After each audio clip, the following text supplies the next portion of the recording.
Atmakur circle inspector Shri G Gangadhar గారి press meet.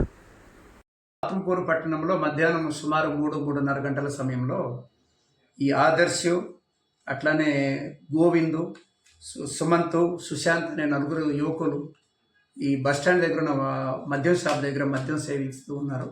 ఈ సేవించే క్రమంలో ఆదర్శ్ అనే కుర్రాడు గత 3 నెలల క్రితము ఈ హరిజనవాడలో ఉన్న గడ్డ వెంకటేష్ అన్న అతనితో తాగే దగ్గర స్వల్ప మాట జరుగుతుంది. అది మనసులో పెట్టుకొని ఈ మద్యం మత్తులో ఉన్నతను ఈ గడ్డ వెంకటేష్ వాళ్ళ ఇంటికి వెళ్తాడు. గడ్డ వెంకటేష్ అనేవాడు లారీ డ్రైవింగ్కి వెళ్ళి ఉంటాడు, అందుబాటులో లేడు. వాళ్ళ భార్య ఉంటుంది జ్యోతి, గడ్డం నాగజ్యోతి అని ఉంటుంది. మీ ఆయన ఉన్నాడా, ఇంతకుముందు నన్ను ఒకసారి తిట్టున్నాడు, వాడి సంగతి తేల్చాలని ఈవిడ మైకంలో గొడవ పెట్టుకుంటే చుట్టుపక్కల వాళ్ళు చూసి మాకు ఫోన్ చేశారు. ఫోన్ చేసే క్రమంలో వీళ్ళు మళ్ళా వచ్చి అక్కడే మద్యం షాప్ దగ్గరే నలుగురు కూర్చొని ఉంటే మా పోలీసు వారు మధ్యాహ్నం పూట వెళ్ళి వాళ్ళని పట్టుకొని తీసుకొచ్చి కౌన్సిలింగ్ చేయడం జరిగింది. దీని మీదట చాలామంది ఈ ఛానల్లో మన ప్రెస్ మిత్రులందరూ కూడా గంజాయి మత్తులో యువకుల హల్చల్ అట్లెట్లని పెడుతున్నారు. ఇది అవాస్తవం. వారు మద్యం సేవించున్నారు, యువకులు గొడవపడింది వాస్తవము.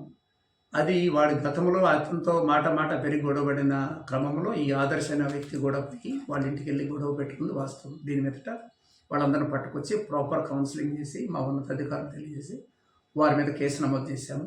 ఎవరైనా సరే ఈ ఆత్మకూరు పట్టణంలో కానీ ఆత్మకూరు సర్కిల్లో కానీ మద్యం సేవించి కానీ ఇంకేదైనా చేసి కానీ ఇట్లా గలబా చేసినా రౌడీజం చేసినా వాళ్ళకి గట్టి యాక్షన్ అనేది 100% ఉంటుంది. అట్లనే వాళ్ళకి ప్రాపర్ పోలీస్ కౌన్సిలింగ్ అయితే 100% ఉంటుంది. కాబట్టి ఒళ్ళు దగ్గర పెట్టుకొని ఎవరి పని వారు చేసుకోవాలి. ఎక్కడైనా మిస్బిహేవ్ చేసినా, ఎక్కడైనా గలబా చేసినా మాకు ఇమీడియట్గా పోలీసు వారికి, నాకు కానీ మా ఎస్ఐ గారికి కానీ డైల్ 112 కానీ కాల్ చేసి మాకు సమాచారం తెలియజేస్తున్నాము. ప్రెస్ వారికి కూడా విజ్ఞప్తి, ఎవరు చిన్న జరిగినా మద్యం మత్తులో గంజాయి మత్తులో రాయడం అనేది కరెక్ట్ కాదు. మీరు ఒకసారి వెరిఫై చేసుకోండి, లేకుంటే పోలీసు వారికి మాకు సమాచారం అడిగితే మేము కంపల్సరీ చెప్తాం. ప్రజలు భయపడి ప్యానిక్ క్రియేట్ అయ్యేలాగా రాయటం కాకుండా ఉన్న వాస్తవాలు రాయమని మీ అందరి ద్వారా మీకు తెలియజేస్తున్నాను. Thank you.